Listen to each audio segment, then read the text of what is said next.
Here's why I can't stand kids with uneducated parents. They're so rude and difficult to deal with. Who are you talking about? Oh, you don't get it unless I spell it out for you? Guess you're not too bright either. I am talking about your mom. She's just pretty and all she does is laugh. That's not true. Poor you, raised by someone so foolish.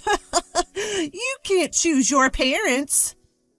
My name is Emily. I was lovingly raised by my reserved dad, Joseph, and my mom, Anna, who is always kind with a beautiful smile.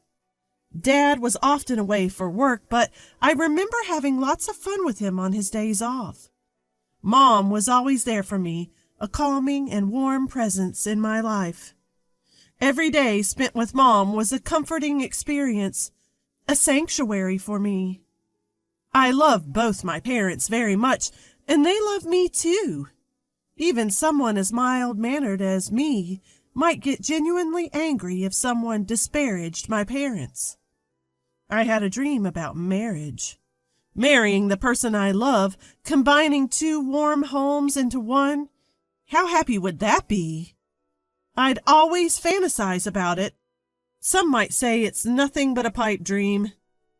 But I had that much confidence in my family. Richard, my current husband, respected my feelings.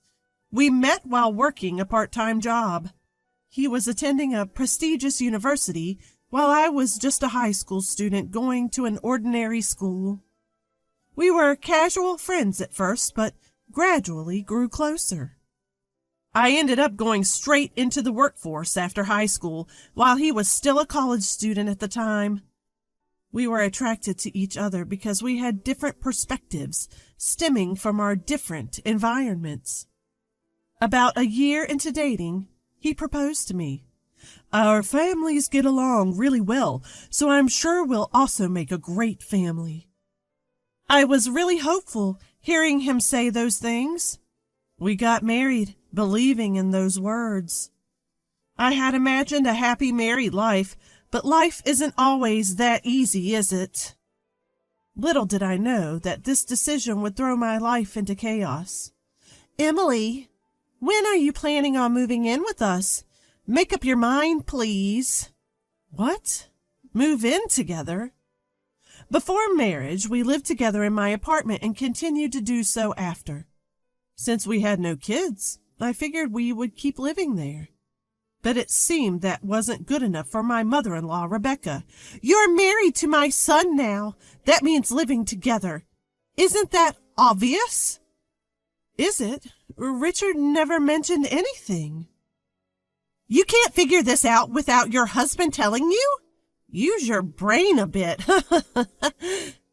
I'm sorry. I'll discuss it with Richard and let you know. And just like that, my newlywed life turned into living with my in-laws. I didn't mind living together, but there was some things that bothered me. What is this cleaning? Unbelievable! How can you be so lazy? Did I do something wrong? I tried to be as thorough as possible. I had swept and wiped the floors, even used tape to pick up small dust particles. I removed water stains and dried the wet areas. I even did regular mold removal. What? Can't you see? The ashtray is full of ash. That's from David, who just smoked. I can't handle every instant. Home should be a relaxing place, and you leave a dirty ashtray? It's because you don't respect me that things are like this. I can't believe you're so inconsiderate.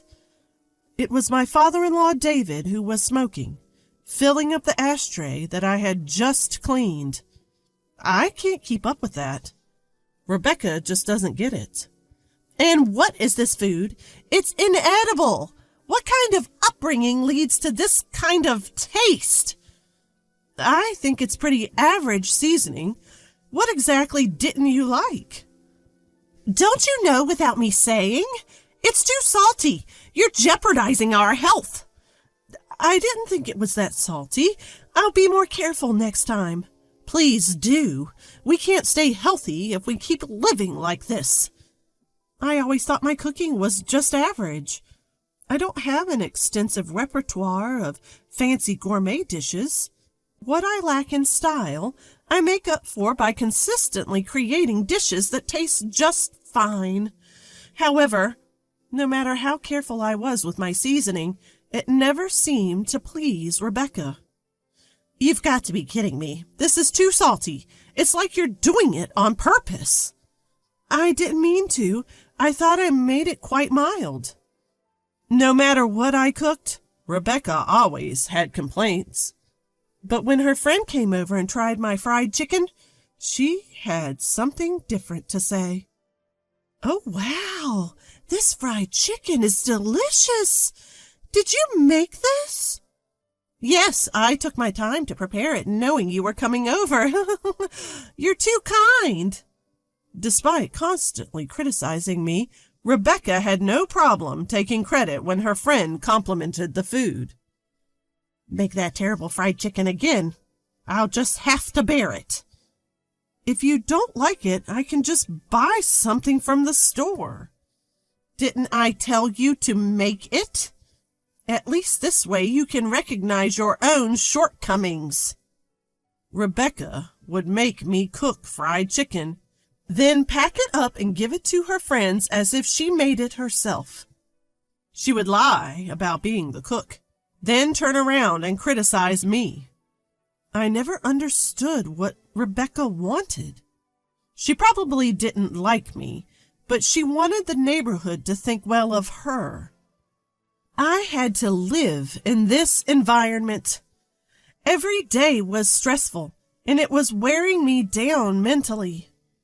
Neither my husband nor David ever stepped in to stop this cycle. Both seemed to tactically agree with Rebecca, leaving me feeling more isolated. This is my first experience with married life and living in a two-family home. Maybe this is just the way the world works, and I'm the one who can't handle it. I had no one to talk to, so I tried my best to endure it on my own. Emily, my clothes haven't been ironed.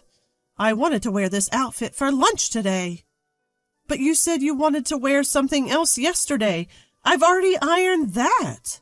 Well, I changed my mind. Being my son's wife, you should have anticipated that.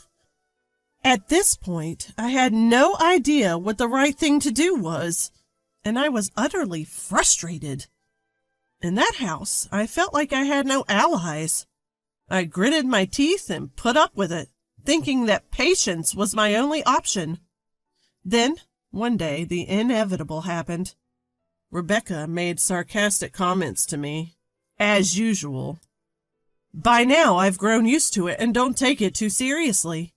Maybe she finds my reactions boring because her attacks have changed lately. You're always so inadequate, no matter what you do. I'd love to know your upbringing. I was raised by my parents just fine, thank you. Maybe I'm not perfect, but talking back, huh? Exactly my point. Normally, people don't raise children to talk back to their mother-in-laws. It's all your mother's fault. She doesn't have any impressive degrees, does she? She might not have degrees to flaunt, but that's a different issue. See? Talking back again. That's why you're no good. Your poor upbringing really shows. Enough. Can you please stop insulting other people? I can't take it anymore. My voice grew stronger as I couldn't hold back my emotions. Rebecca didn't miss my slight glare. This is why I hate kids with low-educated parents. So impolite and difficult to handle. Stop talking about my mom. Education has nothing to do with this. Oh, you must be stupid too, then. Your incompetence speaks volumes. Must be nice to skate by on your looks alone. I couldn't live like that. I haven't, but that's beside the point. You're pathetic, raised by such clueless parents. Well, you can't choose your family. She continued to insult my mom, and I had reached my breaking point. If you continue like this, I have my own thoughts too. I never intended to live with you in the first place. What? We took you in, didn't we? We're housing someone as incompetent as you. You should be grateful because we felt sorry for you since you couldn't receive a proper education. Rebecca sneered as she taunted me. Enough is enough. You have no right to say these things. At least my mom never raised me to insult other people. David finally broke his silence after hearing our exchange. What's with that tone? Don't you have any respect for us? I'm just giving you guidance. That's what a daughter-in-law should be grateful for. Let me be clear. I have no respect for you. All you do is complain, right? You're unbelievable. You don't belong in this family. Seems like you need some tougher lessons. David seemed quite frustrated with my defiance. My husband watched this whole exchange without intervening or saying a word. This situation is just not right. I thought we'd be a good family. I decided I couldn't stand my husband or his parents any longer and chose to divorce and cut ties. This family is messed up. I can't take it anymore. I'm cutting you all out of my life. What? You're divorcing him?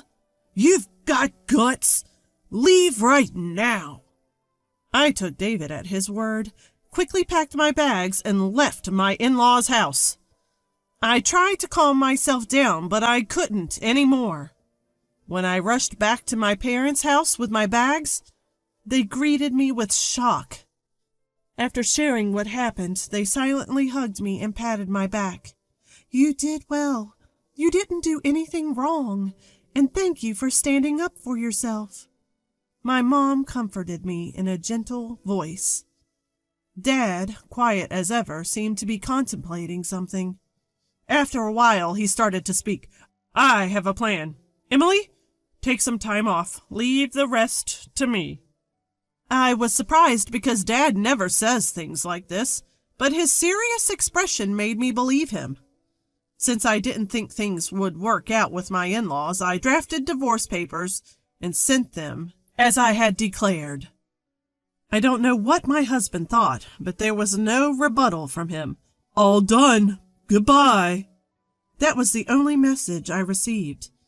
I shed no tears over the abrupt ending. Then the situation took a sudden turn. As soon as our divorce was finalized, Dad sprang into action. Hey, what's going on? I have nothing to do with this. Out of nowhere, I got a call from Richard. What's this about? Stop calling me all of a sudden. We're done, remember? A project I was spearheading just got abruptly canceled. They said they couldn't do business with someone as untrustworthy as me because I hurt Emily. Upon hearing more, I find out that the new project Richard was responsible for got canceled. The reason? Apparently his dishonesty toward me, and the hurt he caused me was to blame. I couldn't see how these dots were connected. As I'm on the phone with Richard, Dad steps in and takes over the call. Is this Richard? I'm the one who canceled the deal. I don't think you're someone I can do reputable business with. What? Why are you involved, Joseph? This has nothing to do with you. You don't have the right to call me Joseph anymore. You didn't know that I was the client, did you? What? Joseph, you own that company? Turns out the company Richard was dealing with was actually Dad's company. Dad knew Richard was involved and tried to distance himself as much as possible. But after this incident, he reviewed the work and found it to be pretty sloppy. You're just dumping your work on your subordinates, just like you ignored Emily. That's not true. I heard from my staff that progress isn't being made. It's not realistic to continue business just for the sake of it. Plus, your family even insulted Anna. Treating my precious family with such cruelty is reckless. That's a misunderstanding. Even after the divorce, your mom kept sending snide remarks to Emily. That's concrete proof. This has nothing to do with me. It's what my mom did. How can you mix this up with business? You're not even competent at your job. Plus, you submitted the divorce papers without any hesitation, didn't you? You never protected Emily from the snide remarks your mom made, did you? Dad calmly corners Richard with these points. I might have considered working together if your only issue was incompetence. But I've lost all trust in you and your family. I don't care what your company thinks of me. I won't do business with you. This is unfair. Personal matters are affecting a fair business deal. If you have complaints, go through the company.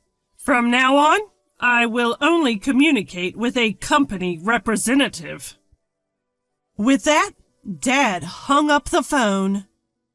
Continuing from where we left off, things took a turn for Richard and his family. Richard's project got officially scrapped. Though he tried to protest the decision, the company reprimanded him for his laziness. Not only did this put a stop to his career progression, but news of his irresponsible behavior spread. The end result? He was transferred to a remote location. Even though he was in sales, he found himself doing nothing but manual labor at a small rural office. Basically, a demotion. Rebecca and her family showed up at our house, tears in their eyes, offering apologies. But Dad was having none of that. You've disrespected our family enough. I'm the head of this household, and my job is to protect my family. As far as I'm concerned, what happens to you, who are no longer family to us, is none of our business. Rebecca got pretty emotional, crying and shouting so loudly that the neighbors could hear. Richard got demoted because of you. What are you going to do about it? If you cared about Richard, perhaps you should have instilled him better values. Maybe you should have raised him to be an adult who can protect his own wife. We told them to never contact us again and forcibly showed them to the door. After that, Rebecca stormed into Richard's company to lobby for better treatment for her son. That didn't go over well either. It became a notorious incident within the company, and Richard felt so uncomfortable at his new post that he ended up quitting. Looks like Rebecca's recklessness cost him his job. As for me, I'm taking some time to recover, both physically and emotionally, at my parents' home. I couldn't find it in me to make it work with Richard and his family, especially after they insulted my beloved mom. For now, I'm totally over the idea of marriage. Instead, I want to focus on showing gratitude to my parents and strengthening our family bonds.